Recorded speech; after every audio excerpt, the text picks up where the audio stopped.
லேவியரின் வகுப்புகள்.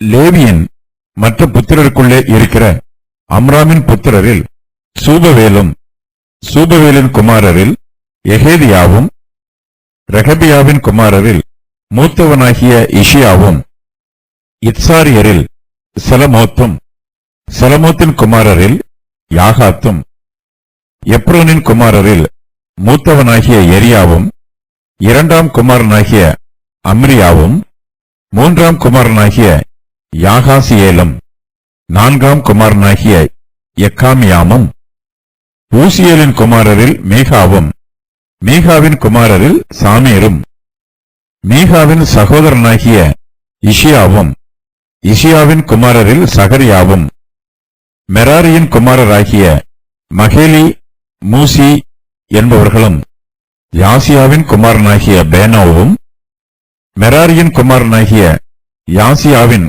குமாரனான பேனோ, சோகாம், சக்கூர், இப்ரி என்பவர்களும், மகேலியின் குமாரரில் புத்திரன் இல்லாத எலையாசாரும், கீசின் புத்திரரில் எரமியேலும், மூசியின் குமாரரான மகேலி, ஏதேர், எரிமுத் என்பவர்களுமாகிய இவர்கள் தங்கள் பிதாக்களுடைய குடும்பங்களின்படியே லேவியரின் புத்திரரானவர்கள்.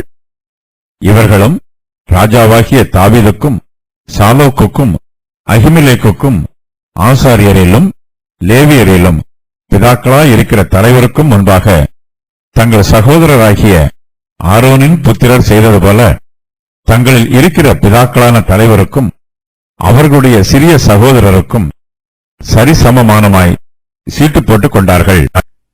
லேவியரும் சீட்டு போட்டு 24 வகுப்புகளாக வகுக்கப்படுகிறார்கள். லேவியரின் ஒவ்வொரு வகுப்பிலும் வருகிறவர்களின் பெயர்கள் ஏற்கனவே 1 நாளாகமம் 23:16 வசன பகுதியில் சொல்லப்பட்டிருக்கிறது. இந்த வசன பகுதியில் லேவியரின் ஒவ்வொரு வகுப்புக்கும் தலைவராக இருக்கிறவர்களின் பெயர்கள் சொல்லப்பட்டிருக்கிறது.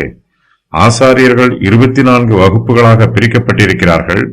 ஆசாரியரின் ஒவ்வொரு வகுப்புக்கும் லேவியரின் ஒவ்வொரு வகுப்பில் உள்ளவர்கள் அவர்களோடு சேர்ந்து தேவாலயத்திலே பணிவிடை செய்வார்கள்.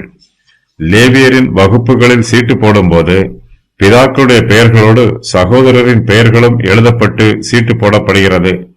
அவர்கள் தங்கள் சகோதரராகிய ஆரோனின் புத்திரர் செய்தது போல தங்களில் இருக்கிற பிதாக்களான தலைவருக்கும் அவர்களுடைய சிறிய சகோதரருக்கும் சரிசமானமாய் சீட்டு போட்டுக் கொள்கிறார்கள்.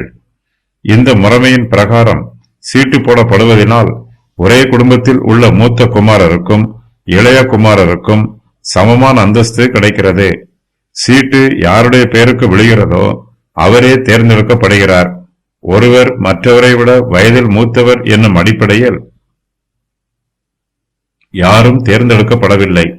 ஒரு குடும்பத்தில் மூத்தவனை விட இளையவன் கர்த்தருக்கு உண்மை உள்ளவனாய் இருக்கும்போது கர்த்தர் இளையவே தம்முடைய ஊழியத்திற்கு தெரிந்தெடுக்கிறார். மனுஷன் முகத்தை பார்க்கிறான், கர்த்தரோ நம்முடைய இருதயத்தை ஆராய்ந்து பார்க்கிறார்.